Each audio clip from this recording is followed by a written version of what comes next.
안녕하세요, 이섭입니다. 이번에 살펴볼 제품은 LG전자의 플래그십 스마트폰인 LG G6의 실 사용기에 대해서 알아보려고 합니다. 사실 이전에 개봉기와 디자인 영상에서는 좀 볼 수 있는 게 한정적이다 보니까 제가 칭찬만 너무 많이 한다는 의견을 받았습니다. 하지만 이번에는 제가 메인 스마트폰으로 사용하면서 느꼈던 장단점에 대해서 살펴보도록 하겠습니다. LG G6의 디자인은 전체적으로 봤을 때 이게 LG전자의 스마트폰이 맞나 싶을 정도로 깔끔하면서 잘 다듬어진 모습을 보여줍니다. 특히 전면 스크린을 봤을 때 더욱 넓어 보이도록 베젤을 최대한 줄여 18:9 비율의 풀비전 디스플레이에서 오는 만족감은 좋았습니다.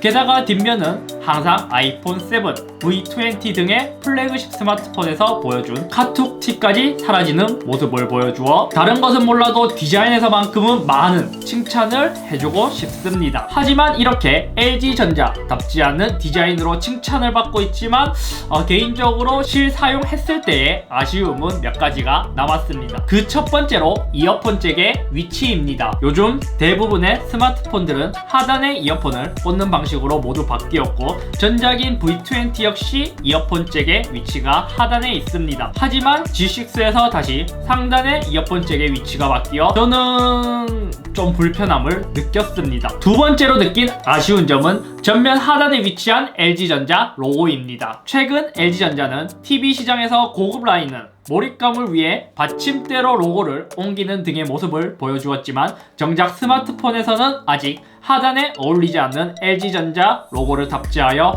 한국에서만이라도 이 로고를 제거했으면 더 좋지 않았을까 하는 아쉬움이 남습니다. 다음으로 디스플레이에 대해서 살펴보도록 하겠습니다. LG G6는 스마트폰 최초로 18:9 비율의 디스플레이를 탑재했습니다. 기존 16:9 비율의 디스플레이에 비해 좋은 점은 세로로 더 많은 정보를 담을 수 있어 5.7인치의 넓은 디스플레이에서 한눈에 많은 정보를 보기에 편리했습니다. 특히 그동안 밀렸던 좋은 영상을 감상할 때는 가로의 길이가 길어져 더욱 시원한 모습을 보여주었습니다. 또한 실사용을 해보니 개선점이 크게 느껴지는 것이 전작 G5의 경우 밝기가 좀 낮아서 아쉬운 점을 남겼지만 그에 대한 부분을 많이 개선해서 진득한 색감은 마음에 들었습니다. 다만 여기서도 아쉬운 점이 몇 가지가 있었는데요. 그 첫 번째로 AOD입니다. 저는 삼성전자의 스마트폰을 통해 Always On 디스플레이를 처음 사용해보았고 갤럭시 노트 7을 사용하면서도 아주 유용하게 사용했습니다. 다만 LG전자의 G6는 LCD의 한계인지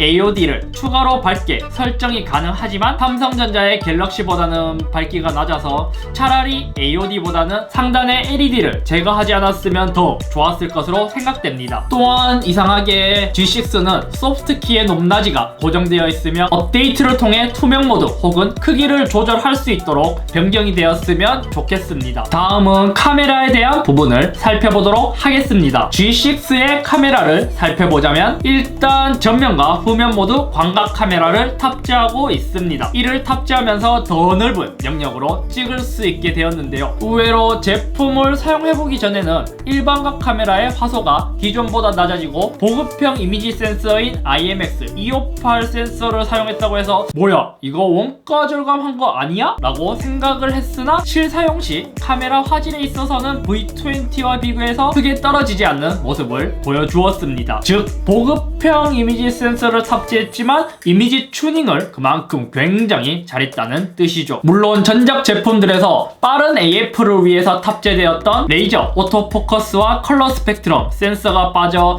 AF 성능에서도 크게 떨어지지 않을까 싶었으나 위상차 AF 성능을 높여서 크게 불편함이 느껴지지는 않았습니다. 하지만 아직까지 크게 이해가 가지 않는 것은 왜 이렇게 사진을 찍고 나면 샤프는 엄청 먹인 것처럼 나오는지는 모르겠습니다. 물론 사람마다 느끼는 게 다르지만 사진의 결과물을 보면 저는 샤픈이 좀 과하게 들어가지 않았나 싶습니다. LG G6의 또 다른 장점이라면 V20처럼 쿼드 덱을 탑재했다는 점입니다. 이미 쿼드 덱은 V20에서 먼저 탑재하여 아주 좋은 소리를 들려준다는 것은 우리 모두가 알고 있는 사실입니다. 하이파이 모드를 실행할 경우 드라마틱한 큰 차이가 나는 것은 아니지만 들리지 않았던 악기 소리가 들리는 등 큰 호평을 받아 LG G6에서도 탑재가 된 것은 좋았습니다. 다만 음질에 대해서는 워낙 좋은 사운드를 들려주기에 크게 단점이라고 지적할 만한 부분은 없었으나 오히려 V20에 비해 스펙이 다운되었다라는 것을 느꼈던 것은 V20에서는 뱅앤올롭슨의 이어폰을 번들로 제공해 주었지만 G6는 블랙으로 바뀐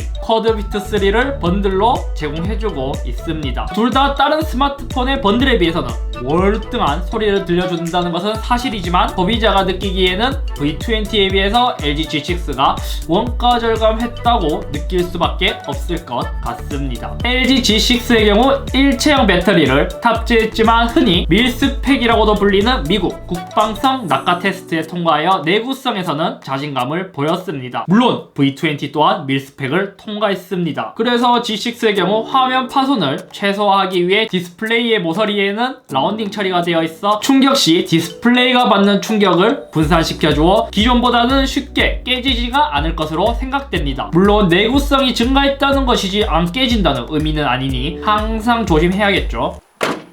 마지막으로 LG G6에 대해서 정리를 해보자면 사람의 두뇌로 볼 수 있는 프로세서는 퀄컴의 스냅드래곤 821을 사용하고 있어 아쉬운 것은 사실입니다. 전작보다 훨씬 좋아진 디스플레이와 5.7인치임에도 불구하고 스마트폰의 작은 사이즈 그리고 디자인에서만큼은 크게 깔 수 없을 정도로 잘 만들어져 LG전자가 이때까지 출시한 스마트폰 중에서는 가장 잘 만든 스마트폰인 것은 확실합니다. 개인적인 생각이지만 출고가를 조금만 더 내렸으면 훨씬 더 잘 팔렸지 않을까 싶습니다. 아무튼 디자인을 굉장히 예쁘게 만들기 위해서 좀 많은 부분을 포기하긴 했지만 그래도 만족감이 높아서 프로세서만 퀄컴의 835를 사용했으면 굉장히 좋았을 것 같은데 그게 참 아쉽습니다.